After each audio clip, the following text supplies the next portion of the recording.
Olá pessoal, sejam todos bem-vindos. Essa é a nossa aula de número 11. Essa é a nossa última aula.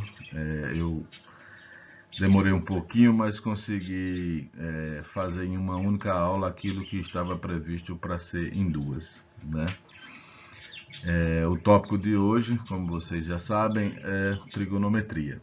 Então, eu acho que não precisa ser dito, né? Trigonometria é um tópico amplo, é muito vasto e não teria como falar tudo que tem que ser dito a respeito numa única aula. Na verdade, existem livros, né, sobre trigonometria, todos os aspectos, todos os pontos que são interessantes. E aqui a gente vai se concentrar em algumas informações, algumas coisas que a gente acredita ser o mais relevante para o nosso curso aqui, ok? Eu quero começar, seguindo o roteiro do livro, né? Falando um pouquinho sobre as origens da trigonometria, né? A trigonometria ela teve seu início, né, na antiguidade remota, há muito tempo atrás, e o que motivava a trigonometria era a ideia de que a Terra era o centro do universo, né? Para você ver que até ideias erradas são capazes de produzir alguma coisa certa, né? Então, foi tomando essa ideia, né, de que e o ponto, o fator-chave não é nem o fato da Terra ser o centro ou deixar de ser o centro, mas é acreditar que eram órbitas circulares. Então, eram os círculos, né, que faziam parte do foco central da trigonometria.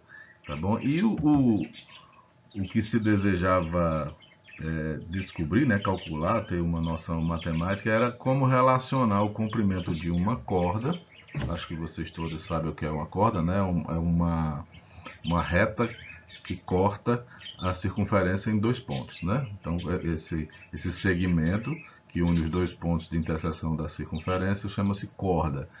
E né, desejava-se ter uma relação entre o comprimento da corda e o ângulo central, né? Você pega um dos pontos dessa corda, da extremidade da corda, passe pelo diâmetro, né? Aí você pega o outro ponto e liga ao centro, você vai ter dois ângulos aí, um ângulo entre a corda e o diâmetro e outro ângulo formando entre a extremidade da corda, o centro e a outra extremidade da corda, né? A outra extremidade do diâmetro, perdão. Vocês sabem do que eu estou falando, tá ok? Então, desejava se relacionar, né, saber se há uma relação, na verdade, entre o comprimento da corda e o ângulo central. E aí, né, eles conseguem mostrar que isso ocorre. A relação é uma relação que envolve a medidas de um triângulo, né? E aí é onde surge pela primeira vez uma relação entre catetos de um triângulo que recebeu o nome de seno. Né? Esse nome seno ele surge por um erro de tradução. Olha só que negócio interessante. A palavra corda, que era o centro do problema, né? Ela tem esse nome aí eu nem me lembro se é grego, acho que é grego, né?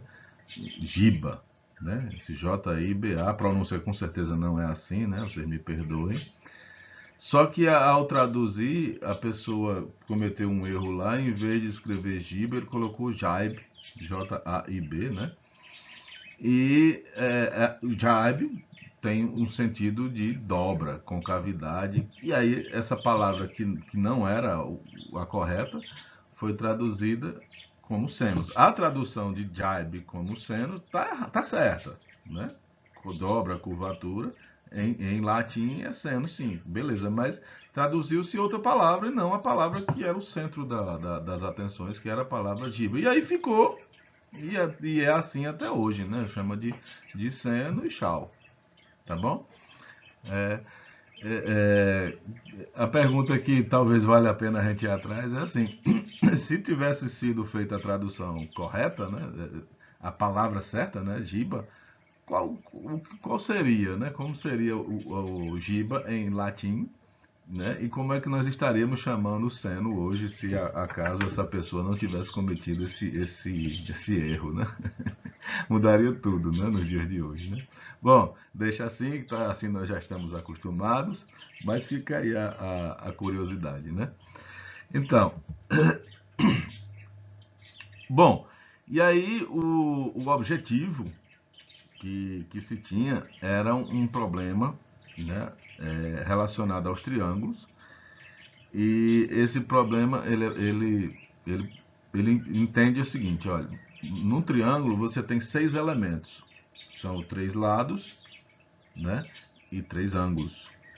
E o problema central era você determinar os 6 elementos do triângulo, conhecidos 3. Então suponha que você conhece 3, e um desses 3, pelo menos um desses 3 é um lado. Então o problema era esse, tá?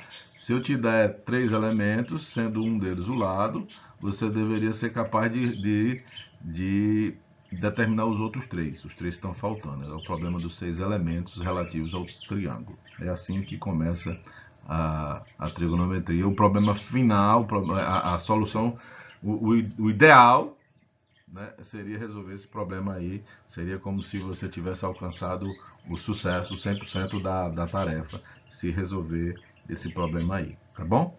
Então, com o advento do cálculo diferencial, veja que tudo que eu estou falando até aqui, até esse momento, era do ponto de vista geométrico, né? Você estudava a trigonometria através das formas do triângulo, né? Tá? E não se falava em função trigonométrica como a gente conhece hoje, tá? Com o advento do cálculo, né, o cálculo veio e se tornou o que ele é hoje, né? O cálculo é a base da ciência moderna, é a base, e a ciência moderna é a base de toda a tecnologia que nós temos hoje. Então, o cálculo ele é fundamental e ele coloca a necessidade de termos funções trigonométricas, né? Precisamos falar de funções trigonométricas, e aí onde vem o estudo das funções, né? Vem saímos lá do triângulo e passamos para o círculo trigonométrico, né? O círculo de raio 1, e aí vem as funções trigonométricas, né? Temos o seno, o cosseno, e vem suas, como é que eu posso dizer, as suas descendentes, né? A tangente, cotangente, secante, cossecante. O autor do livro ele até coloca que entre todas essas, a mais importante é a tangente. Eu fiquei pensando sobre isso, como é que ele fundamenta essa afirmação. A gente, quando estuda cálculo e a gente parte para a ideia de derivada, quem fundamenta a derivada é a ideia da tangente, né? Mas assim, por que ela será que é por isso que ela seria a mais importante entre todas as funções trigonométricas? Eu fico com essa dúvida aí. Não sei se há fundamentos para isso, mas quem sou eu para questionar, né? Assim, eu não estou tirando a importância da tangente. Eu só questiono assim, o seno não seria tão importante quanto, né, o cosseno, né, secante, cossecante, por que não? Né? Talvez eu colocasse numa menor escala, talvez, eu nem sei. Eu também não tenho conhecimento suficiente para fazer uma afirmação. Mas assim, os arcos, né, as funções inversas, arco seno, arco tangente, a gente vê pouco, né, vejo poucas aplicações, pouco uso, né, mas assim, não me atrevo a fazer qualquer afirmação de quem é mais importante ou menos importante nessa brincadeira. Eu acho que todos deveriam ser colocados na mesma prateleira, sabe? O grau de importância é o mesmo, tá bom? Bom, são especulações minhas, tá bom? Fiquem com a afirmação do autor que ele sabe mais do que eu. E aí, em 1822, olha só, 1822, nós estamos em 2022, são 200 anos certinho. O Fourier, né, Joseph Fourier, ele faz uma descoberta que é fantástica, fascinante. Ele prova que todas as funções que são periódicas, e aí as funções trigonométricas, elas têm essa característica, elas são periódicas. E aí ele prova que toda função periódica, ela é uma soma de senos e cossenos. Ou seja, senos e cossenos funcionam como se fosse a base para construir toda e qualquer função periódica. Né? E aí surge a análise de Fourier, né? As séries de Fourier, e esse é todo um ramo da matemática muito profícuo, muito estudado. O autor do livro ele diz assim, que se você fizer uma coleção de todos os artigos em matemática que foram publicados nos últimos 50 anos, a palavra que você vai encontrar com maior repetição nesses artigos é o nome Fourier, né, para você ter uma noção de o quanto é citado o trabalho desse cara. Pensou? É um achado fantástico, fenomenal. Tá bom? Em matemática, né, você vê um pouquinho falar sobre esse cara quando você estuda séries, e aí é mestrado e doutorado, onde você tem o curso de análise de Fourier, séries de Fourier. Tá? Acredito que na área nas engenharias, né, em matemática aplicada, a disciplina de matemática aplicada, eles têm algum tópico sobre análise de Fourier, série de Fourier, porque eles veem isso de maneira aplicada, né? Tá bom? Processamento de sinais, essas coisas aí, tá bom? Então, como é que começa a brincadeira, né? Você tem um triângulo, esse triângulo é um triângulo retângulo, tá bom?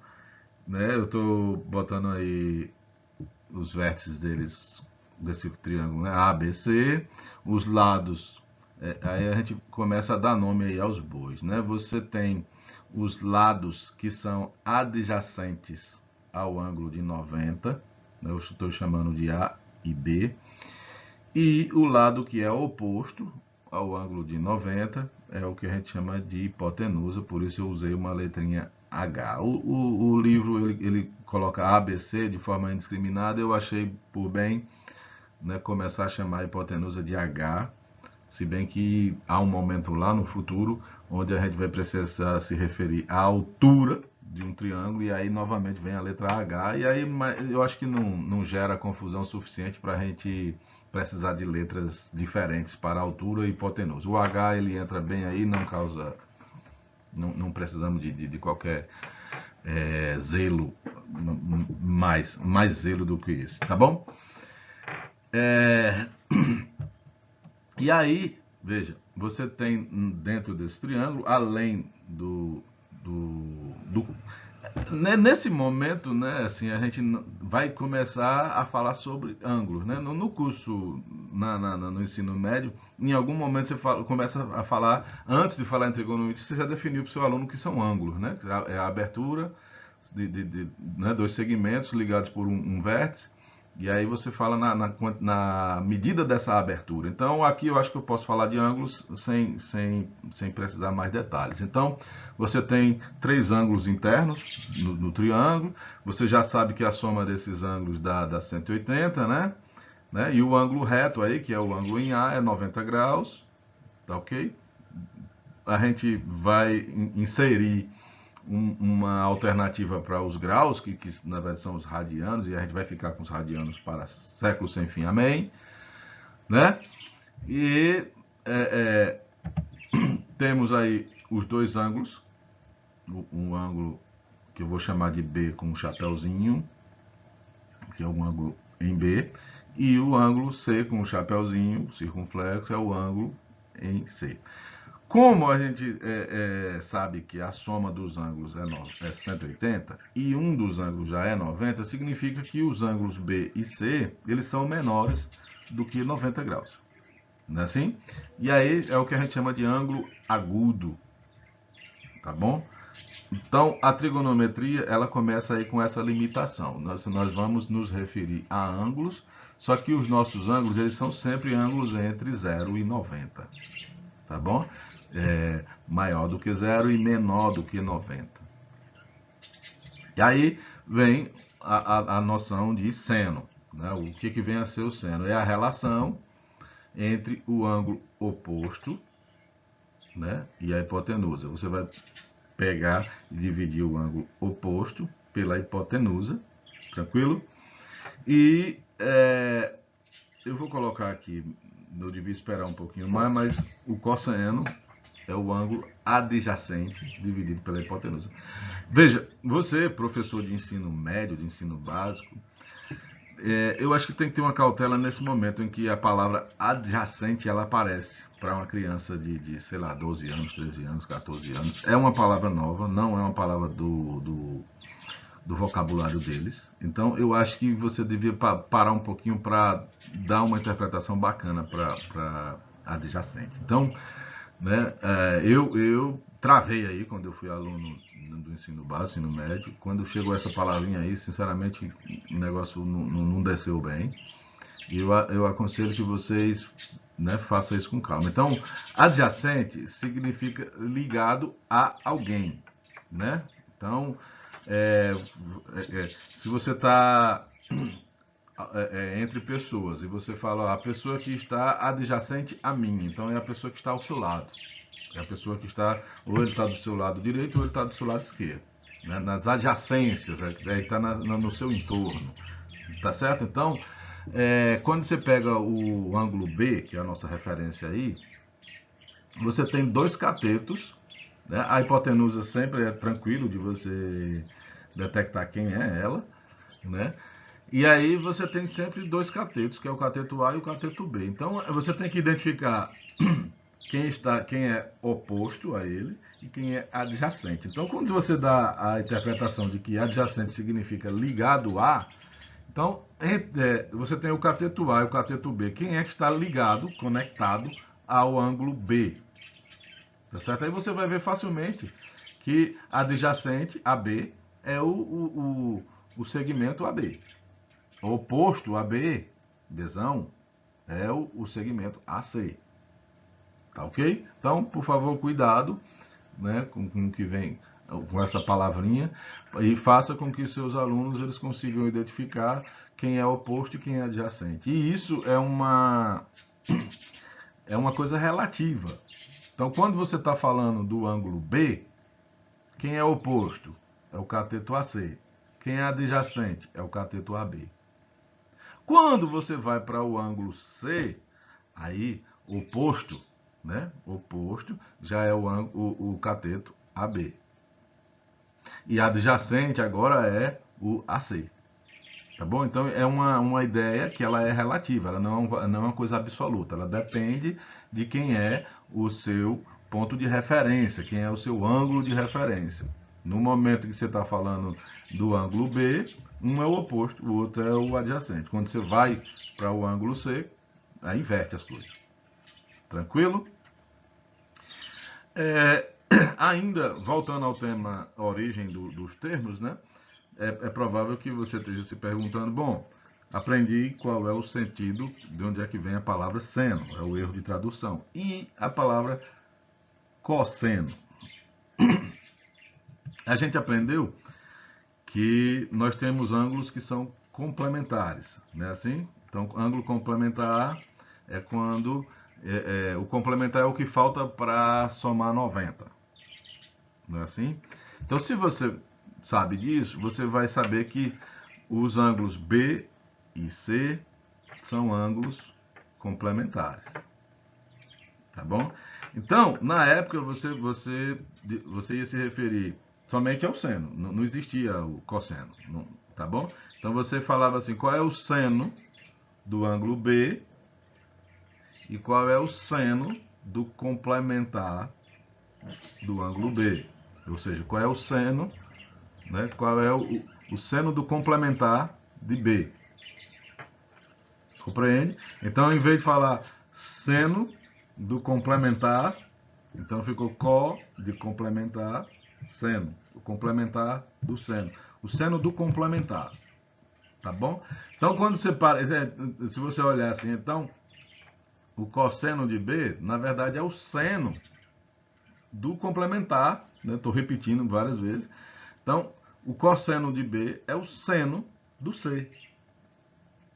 Então, no início, você não falava seno e cosseno. Você falava o seno de um e o seno do outro. E aí, para ficar, né? Aí vem essa noção, né? Em vez de eu falar o seno do outro, eu vou falar cosseno do complementar.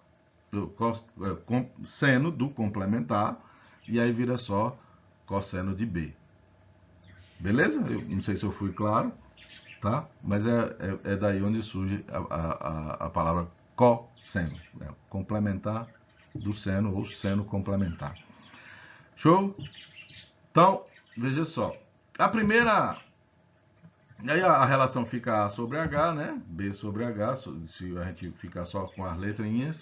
E é o ideal que a gente guarde os nomes oposto, adjacente, hipotenusa só na cabeça.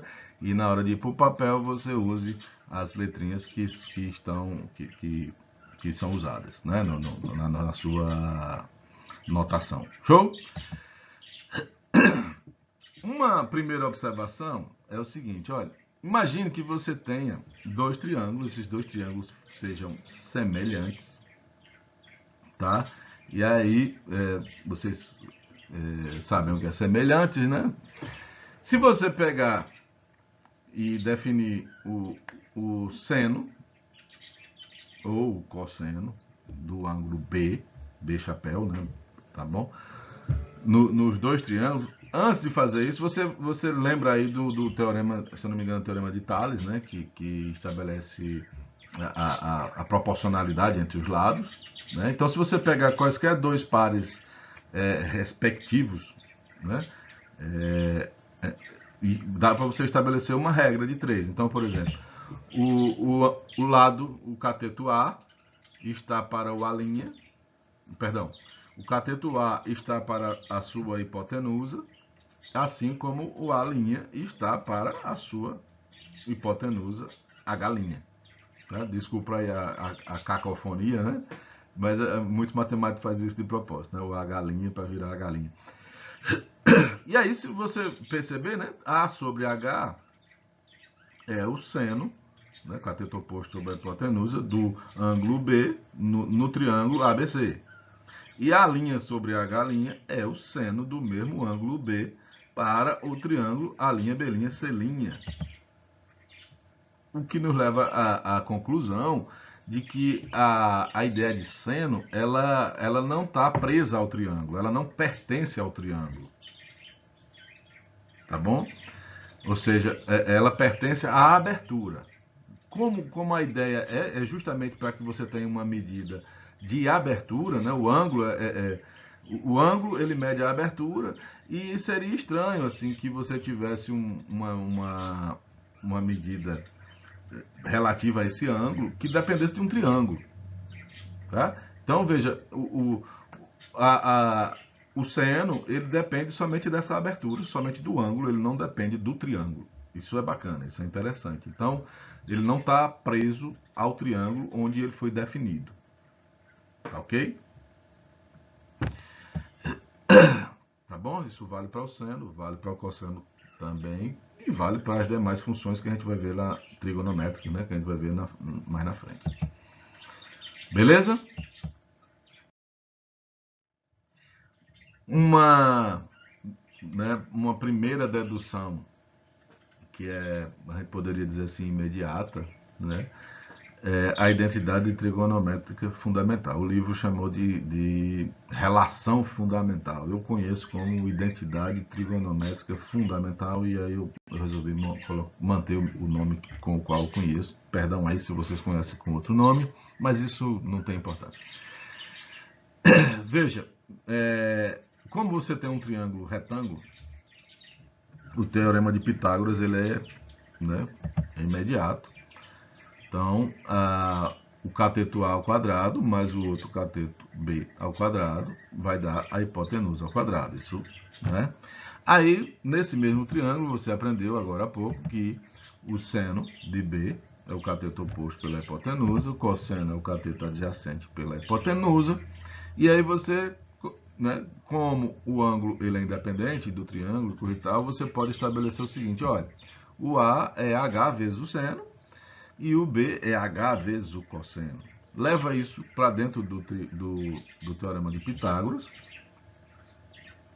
né? Você vai ficar com, né, h quadrado seno quadrado mais h quadrado cosseno quadrado igual a h quadrado. Você bota o h quadrado em evidência, cancela h quadrado com h quadrado e você chega à relação, né, seno ao quadrado mais cosseno ao quadrado igual a 1.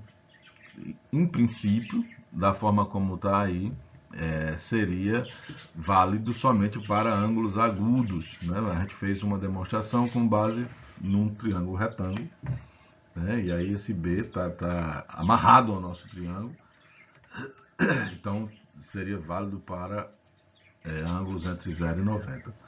Se você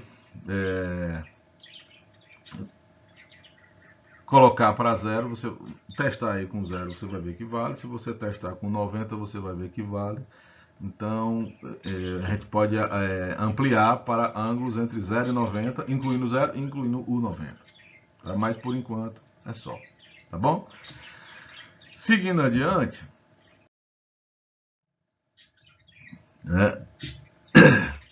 essa identidade que a gente acabou de provar, ela, né, seno ao quadrado mais o cosseno ao quadrado, ela sugere que os valores seno e cosseno, eles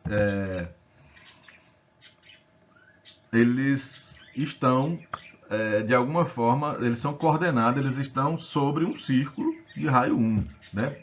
Por que sugere isso? Quando você pega a equação de um círculo de raio 1, a equação é x quadrado mais y quadrado igual a 1. Então, veja, se você colocar o seno no lugar do x ou do y, e o cosseno no lugar do x ou do y, colocar o par aí, tá? E aí você vai ver que funciona para o seno do mesmo ângulo, seno e cosseno do mesmo ângulo.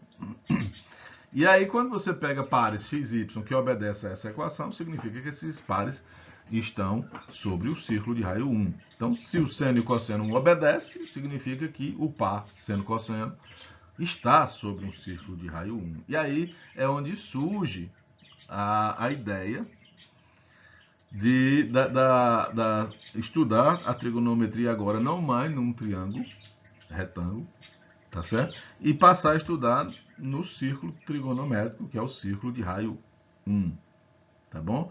Então, veja, o círculo de raio 1, né, para qualquer xy desse círculo, você né, a maneira, né, o x é abscissa, o y é ordenada e a distância desse ponto à origem é sempre 1, é um círculo unitário, tá certo? E aí vem um cara chamado, olha, eu não sabia, eu confesso para vocês que isso para mim é novo, não conhecia. E ele estabelece uma relação entre uma reta de números reais. Em geral, a gente pensa nessa reta horizontal, né? São todos os números reais. Aqui a gente colocou ela na vertical só para ficar mais visível o que nós queremos mostrar, qual é a ideia geométrica da função de Euler, né? O Euler, ele pensou o seguinte, olha, eu vou relacionar uma reta com pontos no círculo. Basicamente é o que ele está fazendo, tá bom? E aí ele começa o seguinte, olha, a origem da minha reta, que é o zero, eu vou colar eu vou relacionar a origem com o ponto 1, 0 do círculo. Então, né, se a gente entende que o ponto 0 é a origem da nossa reta, então a origem da minha circunferência, né, a gente precisa ter um referencial nessa maneira como é que eu posso dizer, relacionar o T com pontos do círculo. Então a origem na circunferência vai ser o ponto 1, 0. Ok?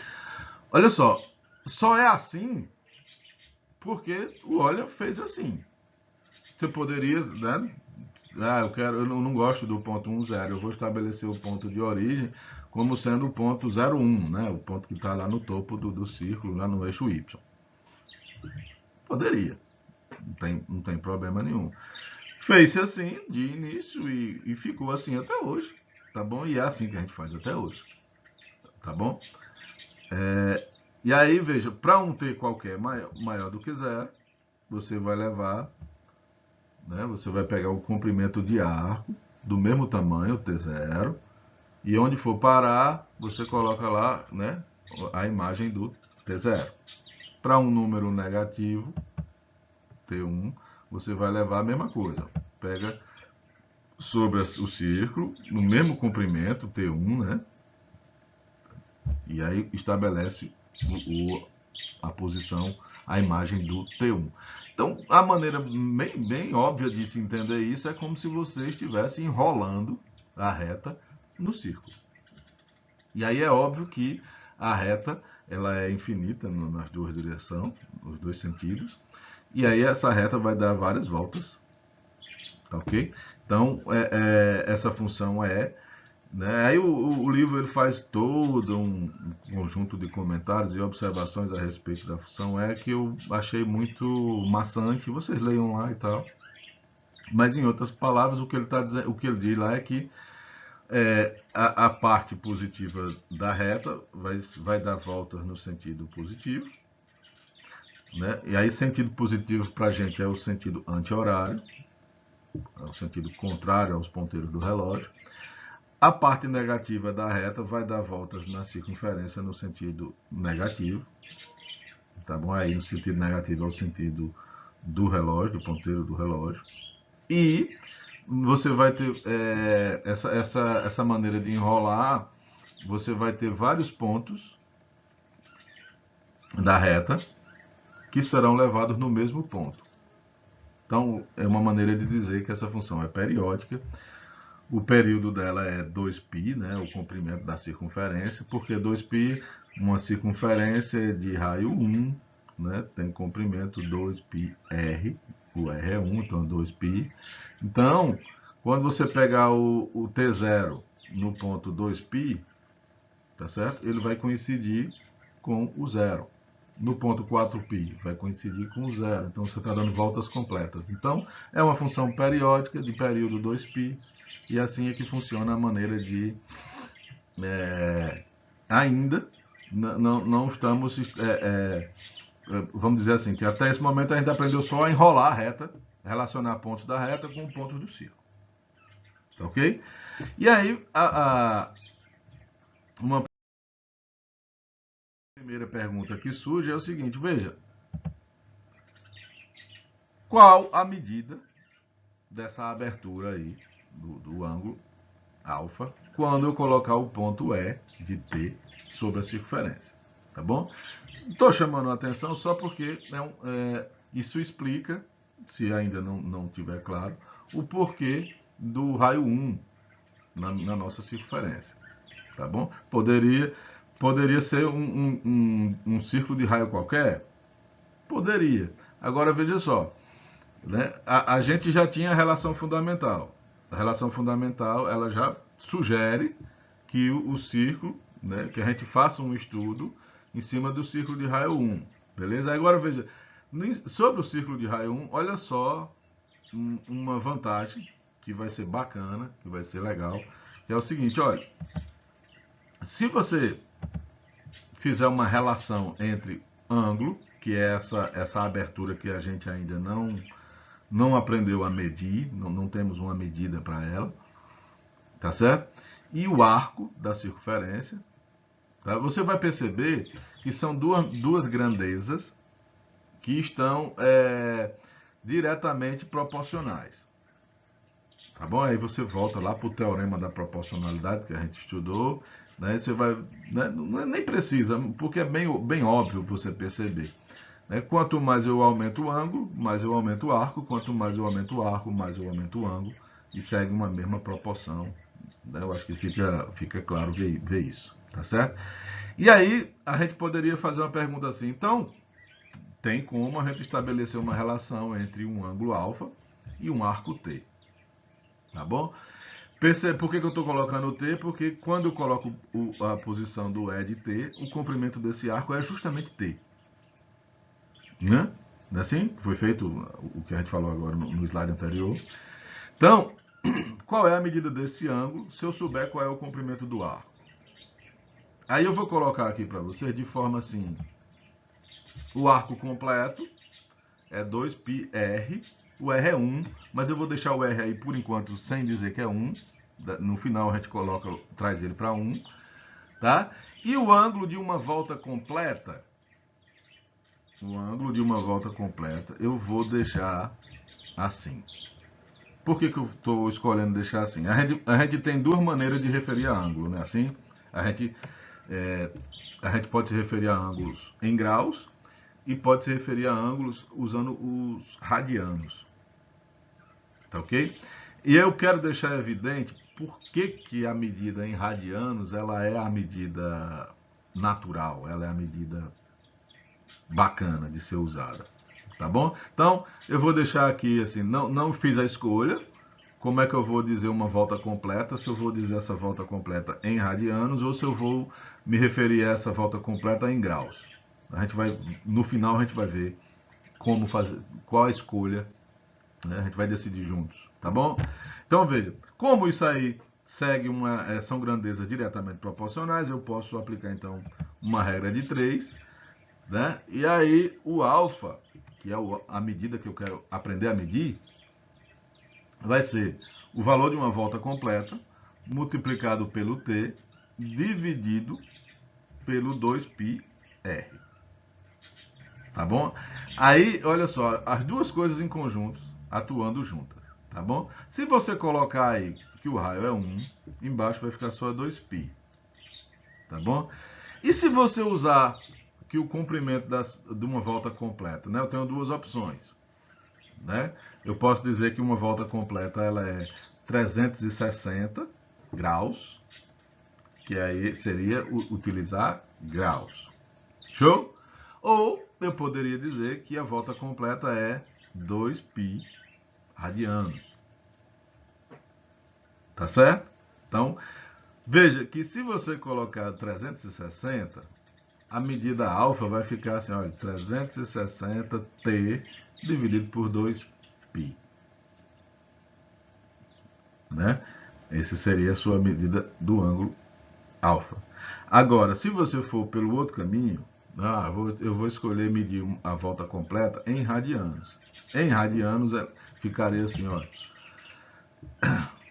2π radianos, volta lá na fórmula, e o arco vai ficar 2πt dividido por 2πr, o r sendo igual a 1. Então, o ângulo alfa, ele seria exatamente igual ao próprio t. Tá bom? Então, fica aí bem óbvio porque que o raio 1 ele é útil, né? E porque que a medida em radianos ela é o ideal, ela é a medida natural. Quando você faz isso, tá bom? O comprimento do arco da circunferência ele coincide com a medida do ângulo, é igual. Tá ok? Aí uma pergunta assim que eu me fiz seria, eu não poderia escolher um outro raio de forma que a medida do arco pudesse ser em graus? Então vamos supor assim, eu queria que, se eu dissesse que o meu arco T, né, quando eu colocar T ali fosse T graus e não T radianos, né, de modo que a volta completa seria 360 graus, e eu queria que coincidisse a medida do arco com a medida do ângulo. Ou seja, se eu colocar t graus, eu tivesse alfa igual a t, ângulo t graus. Então você teria que mudar o raio. Então o raio, observa aí, né? Se eu colocar t graus, o raio ele teria que ser o 360 dividido por 2π. Anota aí, tá bom? E veja se eu estou certo, tá bom? E aí quando você tivesse t graus, né? Veja se eu estou falando certo, tá bom? Aí veja que foge do padrão, né? Esse raio aí, que raio de raios é t deveria ser 360 dividido por 2π. Olha só o raio que você deveria ter na sua circunferência a circunferência trigonométrica. Isso seria bem catastrófico estudar isso, a alternativa, né? Veja, eu estou falando, nós estudamos com ela de raio 1 e para ter um ângulo coincidindo com o comprimento de arcos, o raio deveria ser 360 dividido por 2π. Tá bom? Espero que tenha ficado claro aí o porquê do raio C1. Né? O centro dessa discussão aqui é só esse. Tá bom? É o porquê do raio C1 para a circunferência trigonométrica e o porquê da medida em ângulo C em radianos. Tá bom? A partir de agora, sempre radianos. O meu filho chegou para mim e perguntou assim para mim: papai, eu me atrapalho muito, eu prefiro em graus, eu não gosto de radianos. Olha, eu sugiro que você, o que foi que eu falei para o meu filho, né? Não sei nem se ele aceitou. Você pensa em graus e escreve em radianos. É como eu faço.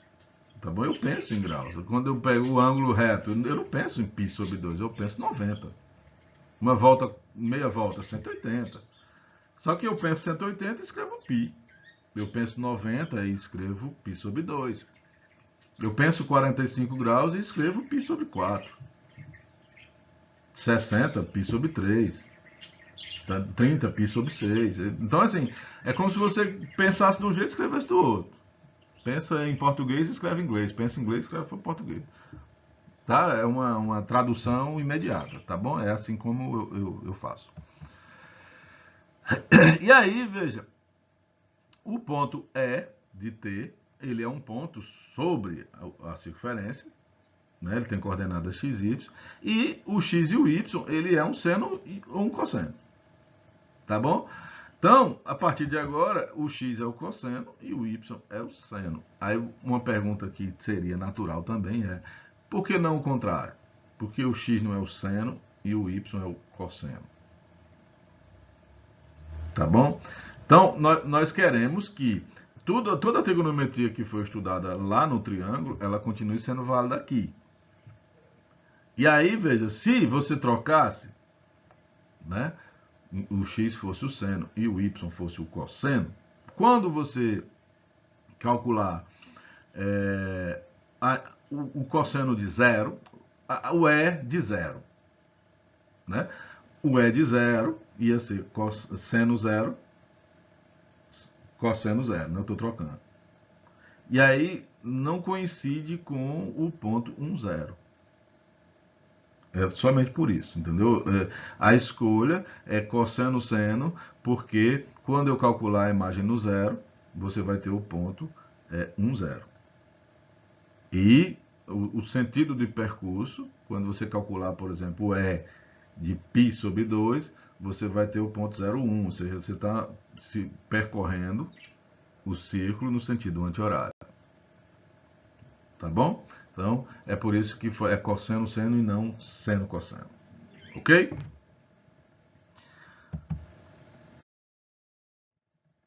E aí surgem as funções trigonométricas. Tá bom? Você vai ter, para cada ponto no círculo unitário, você projeta paralelamente ao eixo y, você tem o cosseno, e paralelamente ao eixo x, você tem o seno. Nasce aí, portanto, a função cosseno, né? Para cada t, você vai levar né, a maneira de se calcular o cosseno é indo para o círculo unitário e fazendo essa projeção. Né? É interessante como os nossos alunos eles aceitam isso, ninguém pergunta, né? Pô, eu tenho que ir. Se né, nós professores, né?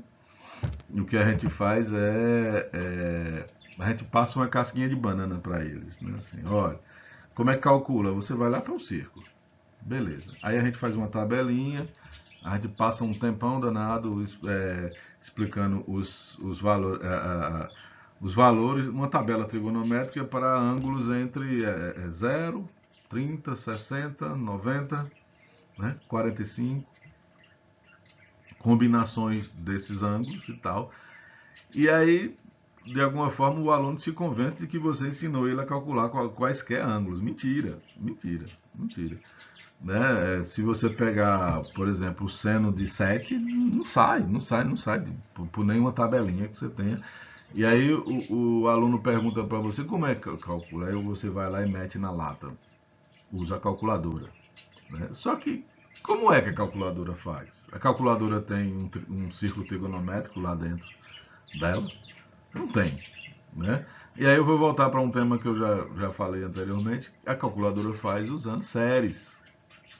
Séries. Ela tem na memória dela uma série para o seno, ela tem uma série para o cosseno, e ela tem uma série para uma coleção de funções, né? O logaritmo, a exponencial, a raiz enésima. Ela faz isso calculando, usando séries. É a maneira como uma calculadora faz na memóriazinha lá dela. Tá?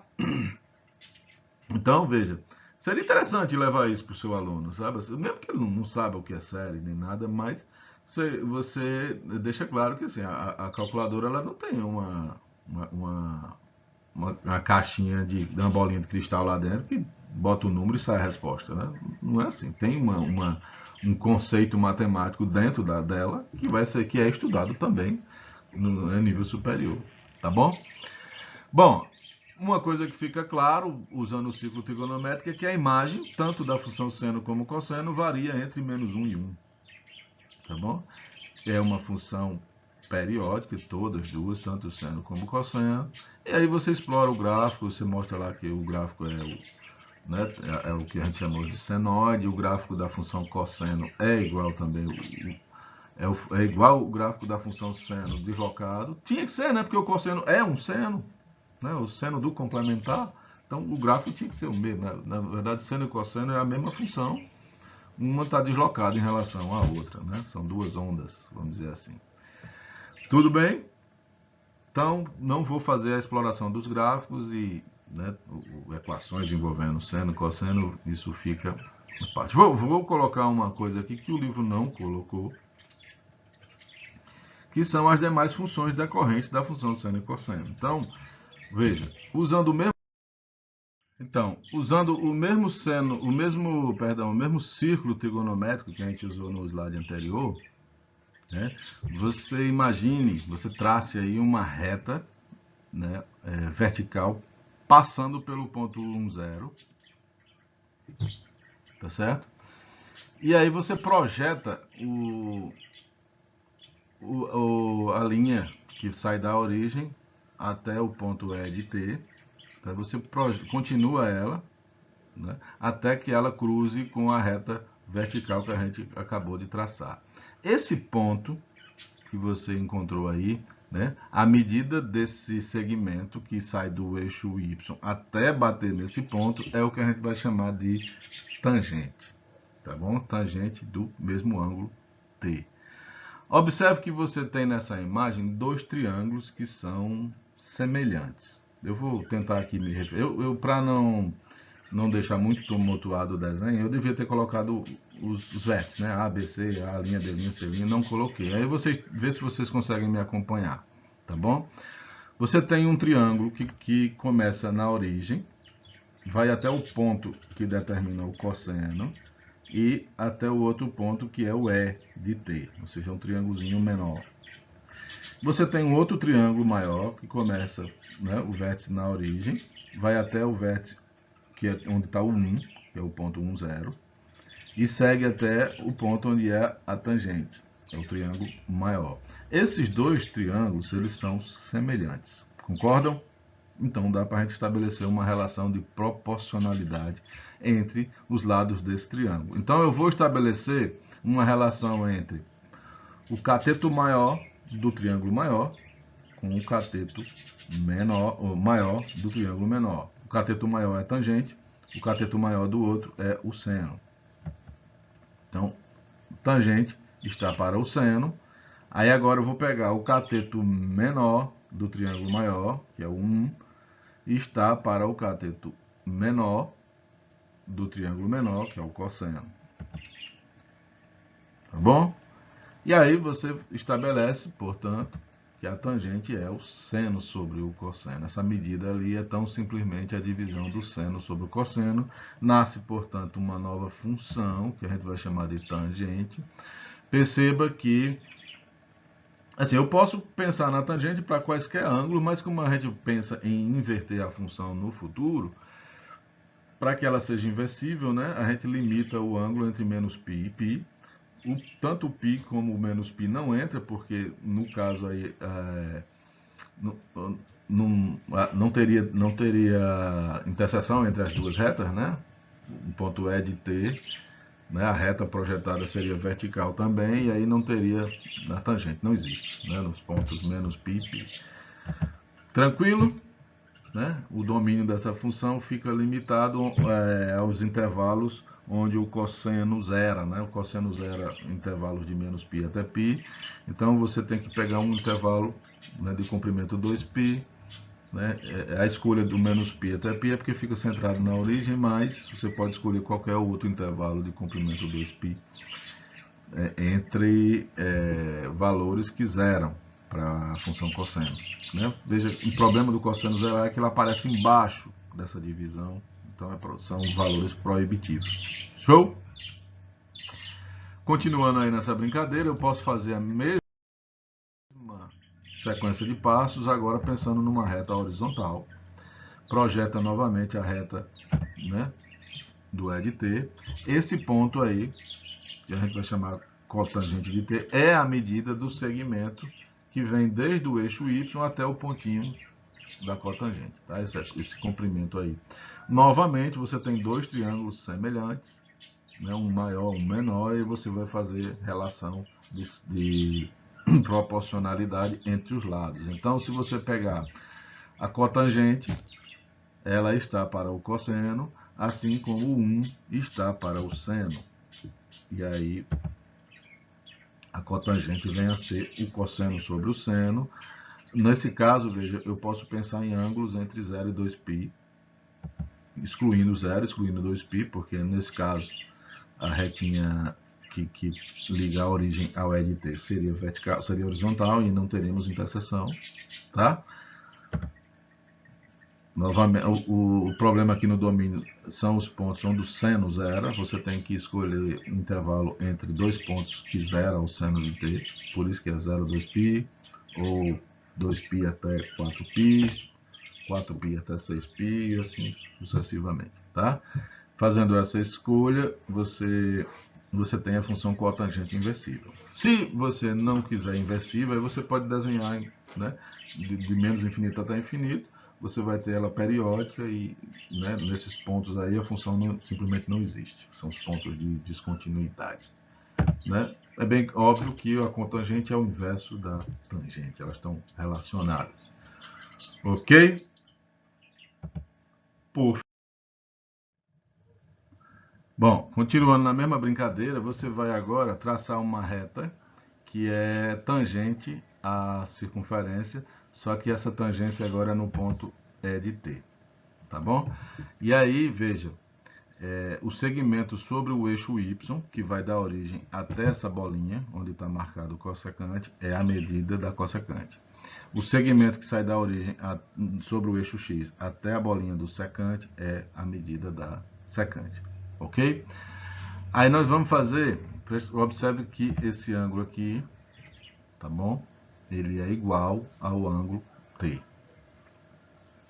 tá bom? Aí você usa a semelhança de triângulos, você tem um lado comum e um ângulo comum, né? 90 graus nos dois, né? É a relação lado, ângulo, lado, acho que é isso, tá bom? E aí nós vamos fazer uma relação entre dois triângulos aí, ó. O triângulo O, cosseno, pontinho amarelo, e o outro triângulo é O, pontinho amarelo, cossecante, tá bom? Aí você vai fazer a seguinte relação. Cossecante está para 1, veja, cossecante é a hipotenusa do triângulo O, amarelo, cossecante, e 1 é o cateto oposto. Aí no outro triângulo você vai fazer a mesma brincadeira, você vai pegar a hipotenusa, então no caso a hipotenusa é O pontinho amarelo, que dá 1, dividido pelo cateto oposto, no caso aí é o seno. Então você descobre, portanto, que a cossecante é 1 sobre o seno, né, Aí, veja, o domínio da função vai ser a mesma coisa que a gente fez antes, né? O proibitivo vai ser onde o seno zera. Então você vai pegar um intervalo entre dois pontos que faz o seno zerar, tá bom? Então nesse caso vai ser 0 a 2π, como foi no caso da cotangente, tá bom? Usando agora a semelhança de triângulos, eu vou pegar agora o triângulo que envolve a secante. Então vai ser O secante, pontinho amarelo, tá bom? E O cosseno, pontinho amarelo, ok? Aí, olha só, a secante está para 1, ou seja, a hipotenusa está para o cateto adjacente, né? Assim como, né, no triângulo pequeno, o 1 agora é a hipotenusa e o adjacente é o cosseno. Show? Então, a secante nada mais é do que 1 sobre o cosseno de t. Nasce, portanto, aí duas funções. A secante tem o domínio onde o cosseno de t, né, os pontos proibitivos é onde o cosseno zera, então você vai pegar um intervalo entre menos π e π. Um detalhe interessante é que o menor valor que a secante vai gerar é o valor de 1, né, isso por conta da definição dela, 1 sobre o cosseno, tá? E vai a valores infinitos. Aí você desenha um gráfico lá para você perceber a função cossecante, o domínio é 0 a 2π, também tem esse mesmo detalhe, né? O menor valor é 1, tá ok? E a imagem, né, 1 sobre o seno de t, é a forma que nós temos para expressar a função cossecante, ok? Então, acredito que falei de todas. Tá? Então, assim, não posso me estender a mais peculiaridades, né? Vocês se aprofundem um pouco mais, né? Os gráficos, as relações que há entre um e a outra, equações, por aí vai. Tá bom? Uma coisa que é importante ressaltar são as fórmulas da adição. Eu vou falar da fórmula da adição e deixo a cargo de vocês as fórmulas da subtração, tá bom?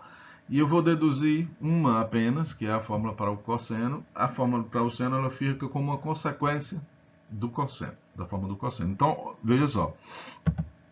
Suponha que você tem um ponto aí no ângulo alfa e um outro ponto no ângulo beta, tá bom? E aí, veja, eu quero esse beta é o ângulo entre os dois vetores aí. Oh, meu Deus, eu fico perdido. A necessidade de falar de vetor é imensa, mas eu não posso falar de vetor. É o ângulo entre as duas bolinhas amarelas, tá bom? Você tem duas retinhas aí ligadas à origem e o ângulo beta é o ângulo que está entre os dois segmentos, tá? Acho que a figura deixa claro, tá bom? Você vai projetar o A, o pontinho amarelo aí, vou chamar de A. O outro pontinho, eu vou traçar uma reta perpendicular à semi-reta que define o ângulo alfa, ok? Esse ponto onde está batendo nessa semi-reta, você vai projetar no eixo X, aí você tem o ponto B.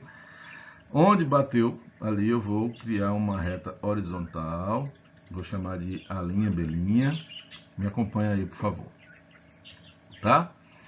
E aí eu quero que vocês percebam que o ângulo em C, veja, você tem um triângulo C, A', B'. Esse ângulo ali é exatamente o ângulo alfa. Confere? Vê se vocês conseguem. Por quê?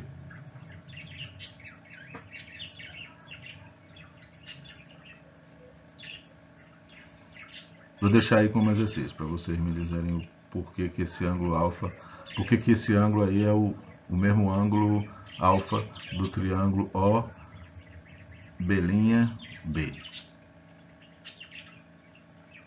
Tá bom? Aí, olha só, aí você vai prestar atenção no seguinte. O segmento OA é o que a gente quer calcular, né? Quando você projeta aqui, o ponto C está no ângulo alfa mais beta. Quando você projeta no eixo X, você tem o cosseno de alfa mais beta. É esse cara que nós queremos descobrir. Tranquilo? Aí, o OB' vai ser o cosseno de beta. Por que o cosseno de beta? Porque você projetou o ponto C perpendicularmente ao eixo, a semi-reta que define o ângulo alfa. Quando você calcula o cosseno, é justamente isso que você faz. Você projeta perpendicularmente. É como se você tivesse momentaneamente mudado o eixo X e tivesse girado, feito ele coincidir com o ponto sobre essa reta que define o ângulo alfa. Tá bom? Então, é justamente o cosseno de beta. B'C, onde é que está o B'C? B'C, né? É o seno, mesma coisa. Você vai fazer agora, né, o cateto oposto dividido pela hipotenusa. A hipotenusa é 1, então você tem lá B'C é igual ao seno de beta. Tá bom? Aí, veja, o seno de alfa. Pega aí o triângulo B'. Não é isso? Não, estou pegando o triângulozinho menor lá, o triângulo C, B'. Tá bom? Aí você, com esse triângulo, você calcula o seno de alfa. Vai ser o cateto oposto, que é a linha B', dividido pela hipotenusa, que é CB'. Confere? Aí você vai usar o seguinte, olha. O AB é igual à linha B', certo? E o A'B' é o CB', ou B'C, tanto faz, multiplicado pelo seno. Aí você vai usar agora, olha, B'C é o seno de beta, que a gente descobriu aí anteriormente. Então, o AB é o seno alfa, seno B. Tá ok? Procedendo de maneira semelhante, você vai calcular agora o cosseno de alfa, só que você vai usar agora o triângulo, o cateto adjacente, é o triângulo OB'. Tá? Então vai ser, né, o cateto adjacente, OB, dividido pela hipotenusa, que é OB'. Isso tem que ser feito com bastante calma. Tá certo? Significa dizer que o OB é igual a OB' multiplicado pelo cosseno de alfa. Se você olhar mais acima, o OB' você já conhece, que é o cosseno de beta. Então, o OB é o cosseno alfa, cosseno beta. Guarda toda essa sopa de letrinhas aí.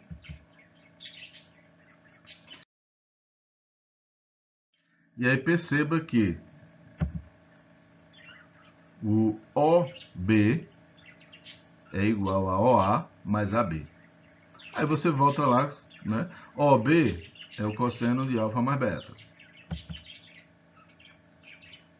Tá? Eu inverti a ordem aí, coloquei o OA, né? O OA é seno beta, seno alfa. E o AB é o seno, né? Então você colocou o OA, que é o cosseno de alfa mais beta, isolou ele no canto, e ficou OB menos AB', substituindo cada coisa aí que a gente já conhece.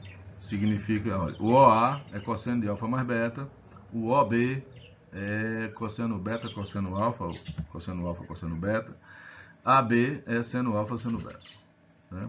E aí você chegou à fórmula do cosseno da soma. Tranquilo? É bacaninha e tal.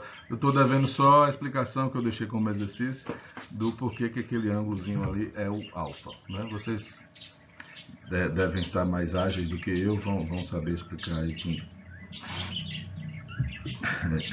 com facilidade. Para calcular o seno da soma, aí ele usa o seguinte, né? O cosseno, ele é o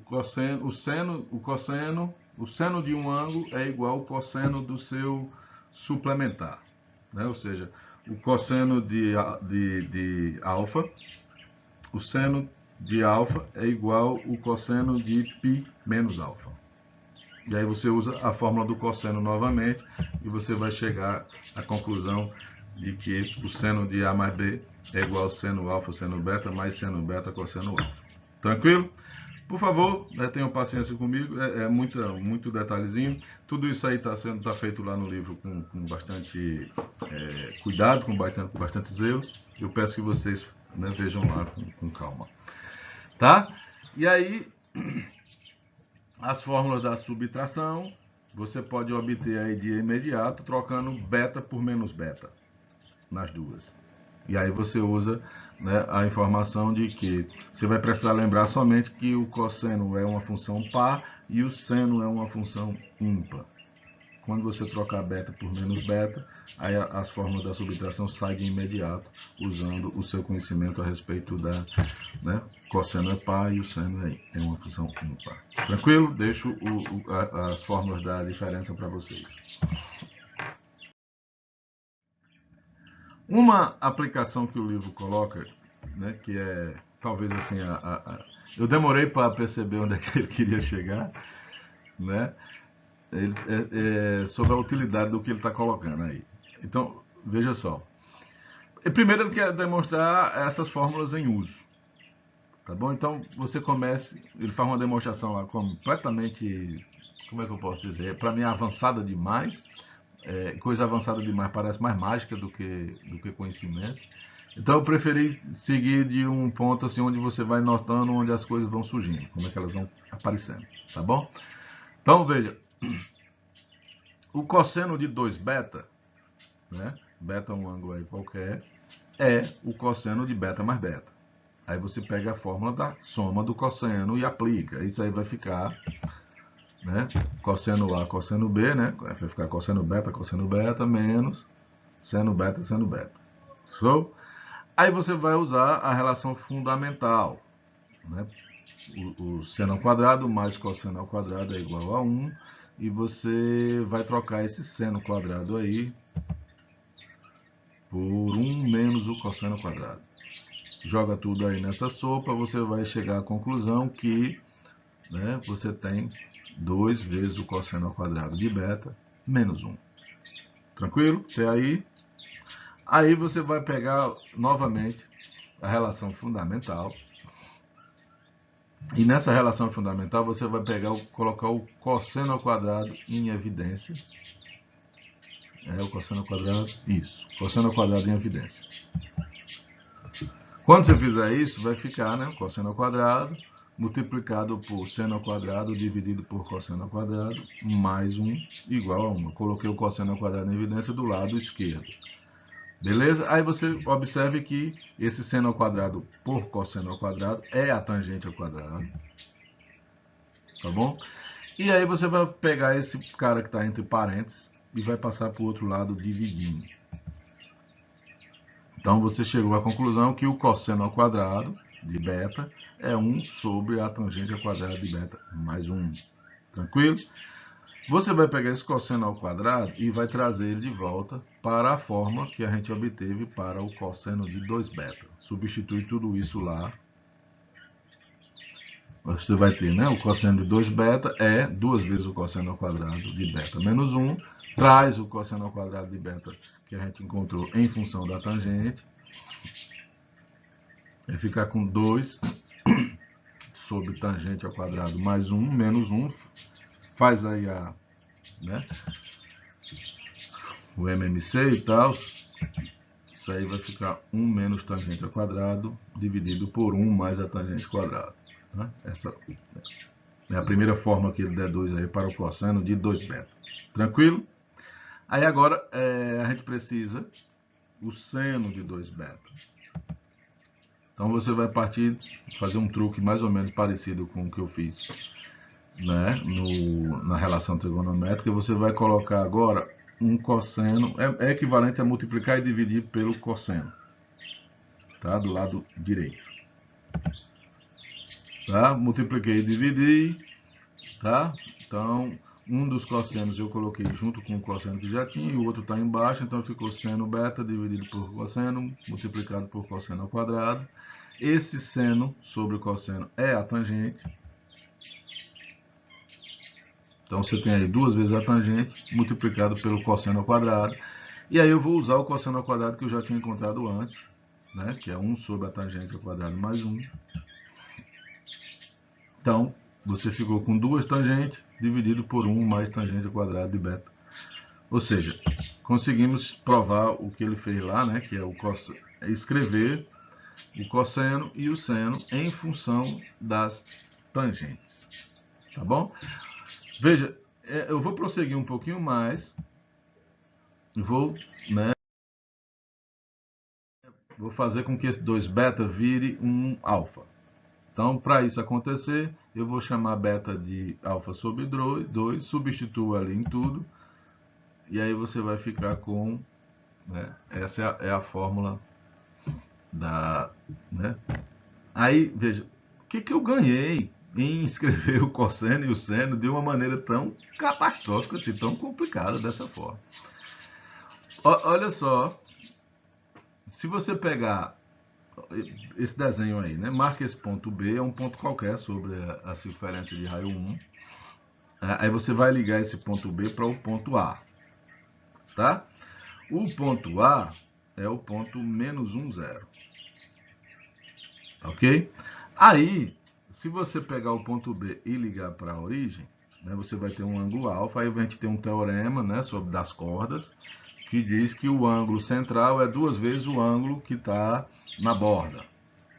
Assim? Então, se o ângulo central é alfa, esse ângulo que está ali no A vai ser alfa sobre 2. Tá bom? E aí, o segmento AB, olha só, vamos pensar em como determinar a equação dessa reta, da reta que passa por AB. Então, você tem o conhecimento de 2 informações. Ela passa pelo ponto menos 1, 0. E nós sabemos que o coeficiente angular vai ser a tangente de alfa sobre 2. Então, olha só. Tá bom? Eu sei que o ponto A é menos 1, 0. O coeficiente angular é a tangente de alfa sobre 2. Então, eu consigo encontrar essa reta facilmente. Né? A reta vai ser tangente de alfa sobre 2 multiplicado por x menos 1. Se você pega, faça essa conta aí, tá? Pega essa reta e faça a interseção com o círculo. O círculo tem a equação x ao quadrado mais y ao quadrado igual a 1. Faça a interseção. Aí você vai descobrir que as coordenadas do ponto B, o x e o y do ponto B. Tá bom? Aí você vai descobrir que o x é justamente 1 menos a tangente ao quadrado de alfa sobre 2 dividido por 1 mais tangente ao quadrado. Ou seja, é o cosseno de alfa e o seno de alfa que a gente achou anteriormente. Coincidência? Né? Bom, mas o que ele quer dizer é o seguinte. Você tem uma expressão aí, tanto para o cosseno como para o seno, para o ponto x e o ponto y, que depende da tangente. Tá bom? Se você pegar, né, fazer o ângulo alfa variar de menos π até π, o ponto B, ele vai percorrer todos os pontos da circunferência. Concorda?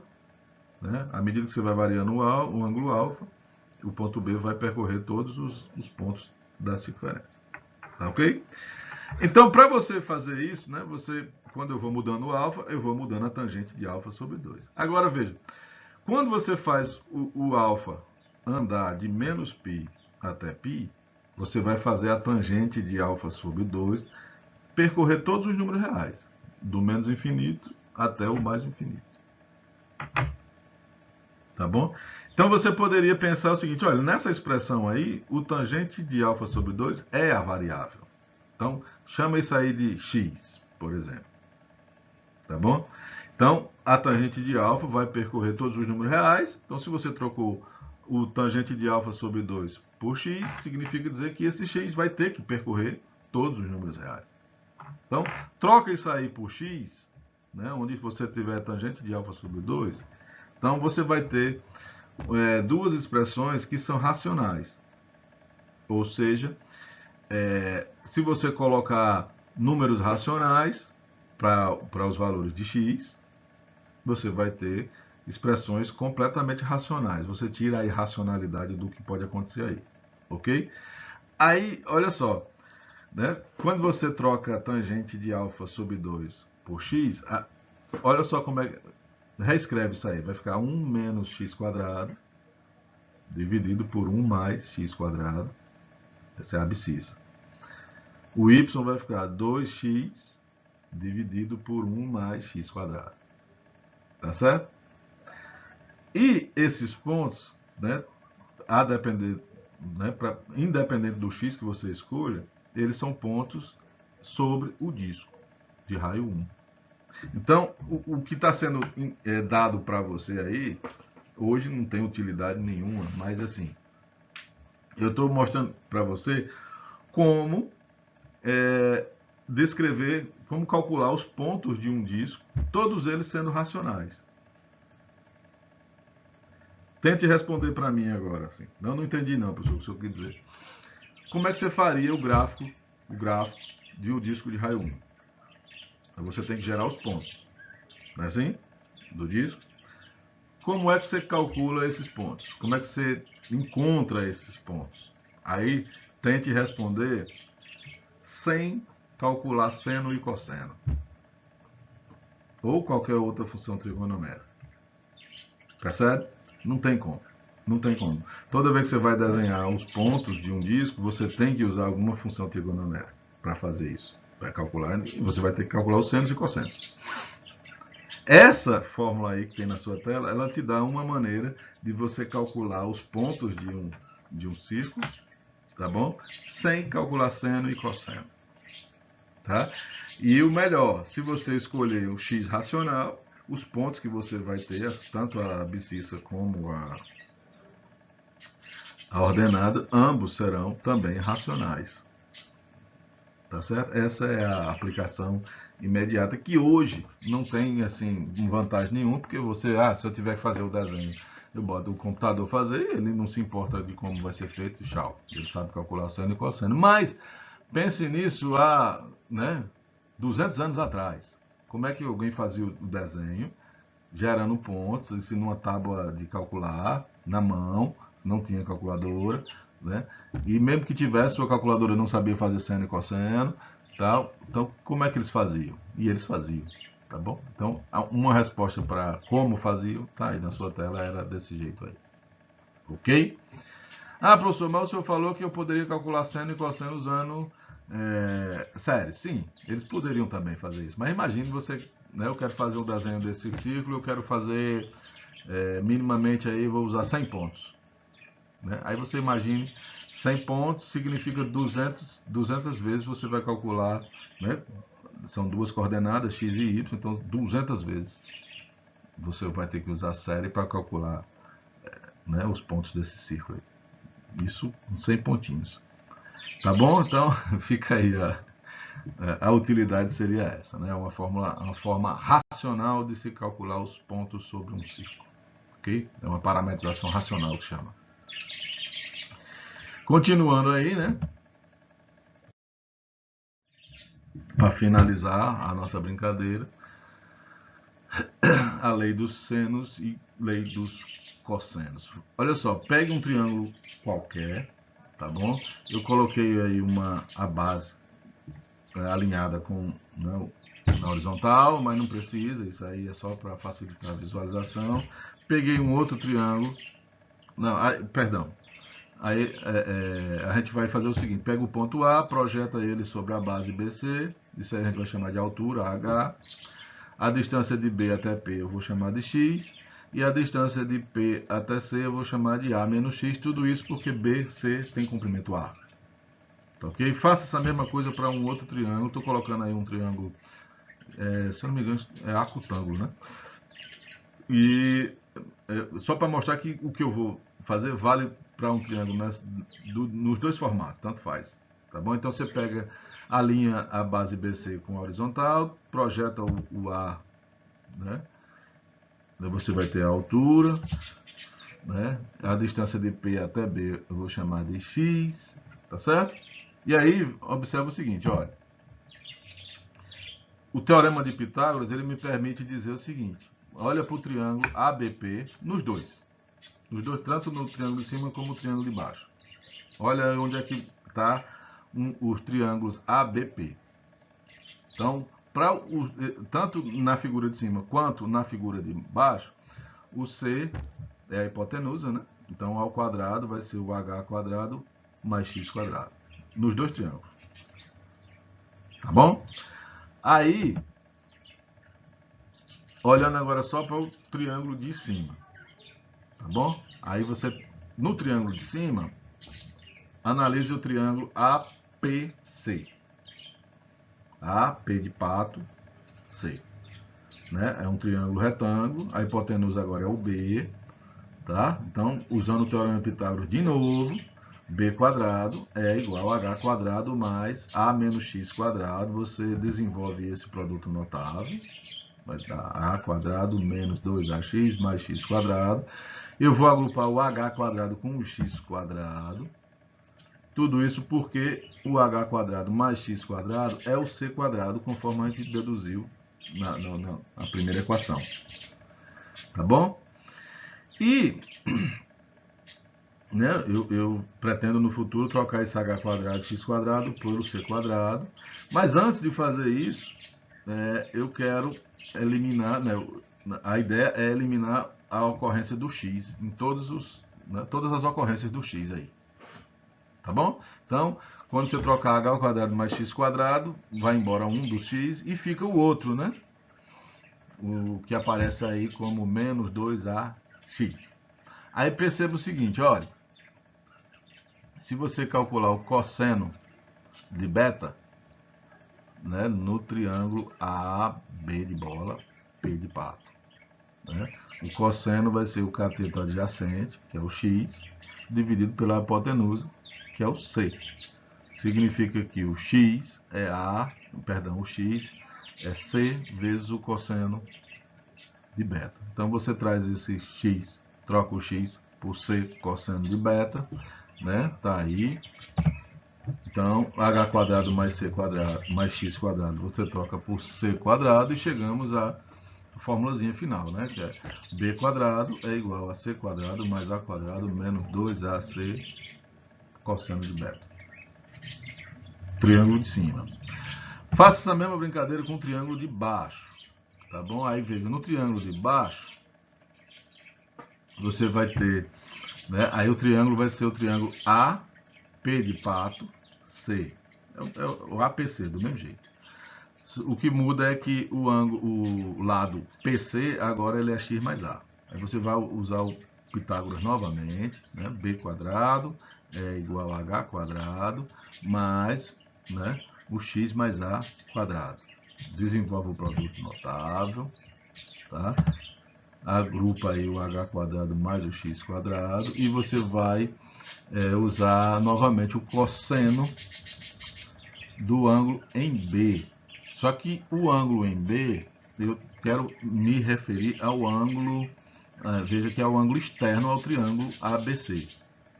Ou seja, esse ângulo, né, o ângulo ABP, ele é o suplementar do ângulo ABC.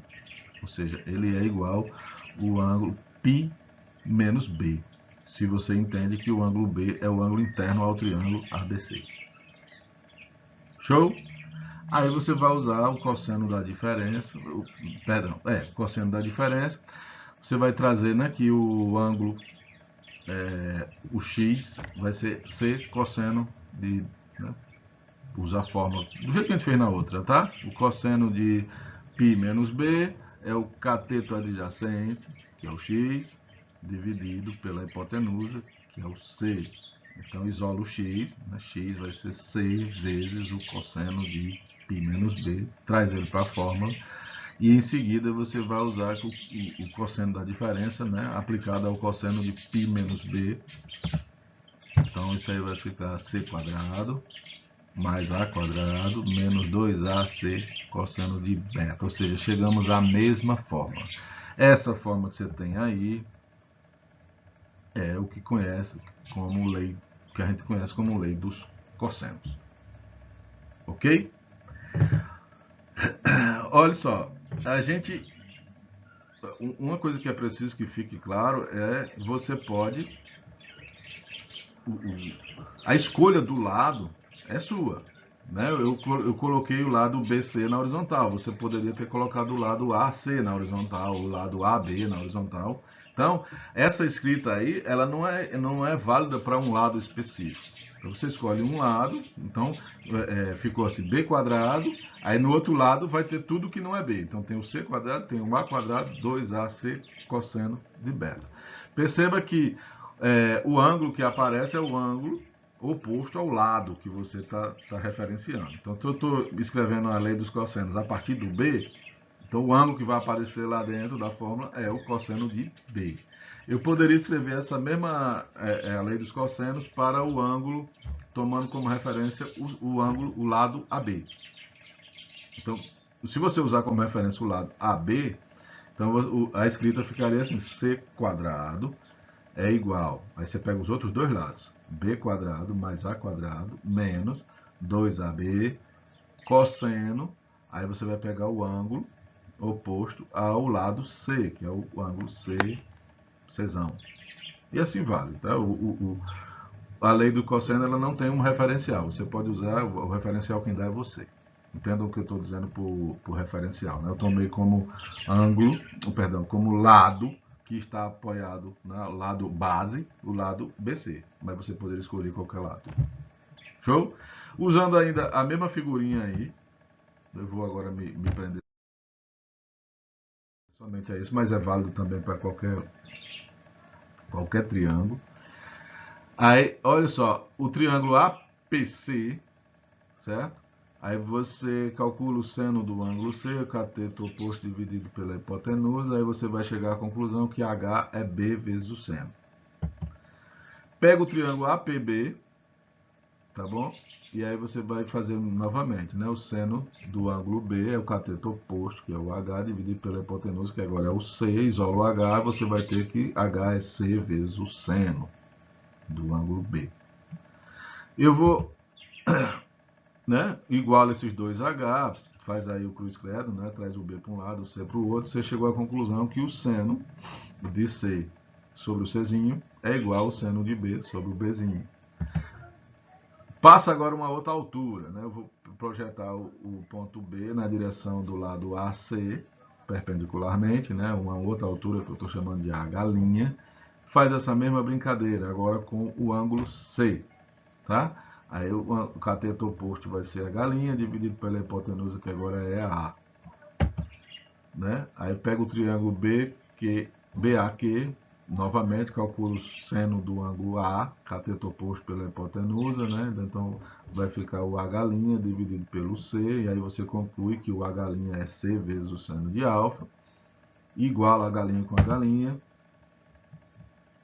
Conclui, portanto, que o seno de C sobre C é igual ao seno de A sobre A. Junta as duas equações, né? Seno de C sobre C igual a seno de B sobre B e seno de C igual a seno de A sobre A, você chega a uma igualdade dupla, né? E isso é o que se conhece como a lei dos senos. Pronto. Aqui conclui-se, assim, para os objetivos do que se propõe a trigonometria lá nos primórdios, né? Aqui é tido como ponto final da trigonometria. Acabou. Por quê? Lembra que eu falei que nós tínhamos um problema dos 6 elementos? Né? Você juntar a lei dos senos e a lei dos cossenos, você está pronto para responder as quatro possibilidades do problema dos 6 elementos. Então veja.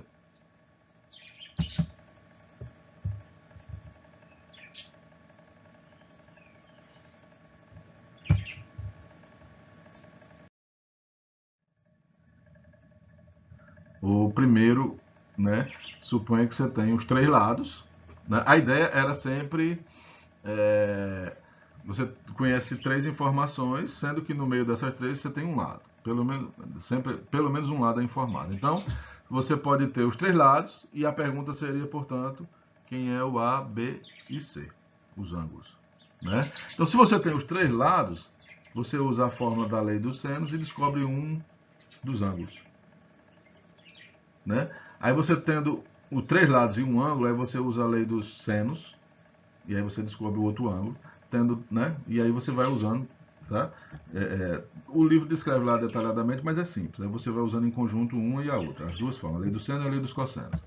O outro problema é você tem dois lados e um ângulo, né?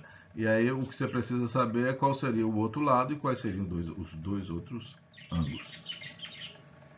Tá bom? Então, se você tem dois lados e um ângulo, você usa a lei dos cossenos e descobre o outro lado. Tá bom? E aí, se você tem três lados, você cai no problema anterior, sendo que você já tem a resposta para um ângulo, então falta só os outros dois ângulos. Suponha que você tem dois ângulos e um lado. Se você tem dois ângulos e um lado, você usa a lei dos senos, né, e descobre outro lado. Tá bom? Aí você pode descobrir os outros dois lados usando a lei dos senos. Tá? Aí quando você tiver três lados de dois ângulos, você cai no mesmo problema do primeiro. E aí você descobre o ângulo que falta. Tá? O mais difícil talvez seja esse, né? Suponha que você tem os dois lados, A, B, e o ângulo A. Né? Aí qual seria o ângulo C e o lado C e os dois ângulos B e C. Dá para fazer novamente, né? Seria o mais difícil, mas usa a lei dos senos e a lei dos cossenos e dá para resolver. Então o livro descreve com detalhes todas essas variações aí, e aí para o entendimento da época, isso aqui é um ponto final. Acabou-se a trigonometria, resolvemos todos os problemas, ela hoje é uma ferramenta, né? É como se fosse uma área morta, né? Não tem mais o que se pesquisar, então a gente somente usa, ok? Então, ficamos por aqui, esse é o final do nosso curso, né? E para não terminar de forma diferente, tá aqui os exercícios que eu selecionei para vocês, tá? Eu vou colocar o vídeo ainda hoje na plataforma e acho que de hoje para amanhã eu digo quando vai ser a nossa prova, tá ok? Pessoal, foi um prazer trabalhar com vocês, tá? Infelizmente teve que ser todo no modo remoto, mas uma coisa que eu estou feliz é que temos todas as aulas. Não sei se ficou bom, se ficou ruim, mas temos, está aí disponível para quem quiser estudar hoje ou amanhã ou depois. Vai ficar no YouTube aberto para quem quiser, disponível. Espero que tenha alguma utilidade para alguém. Tá bom? Fiquem todos com Jesus e até uma próxima oportunidade.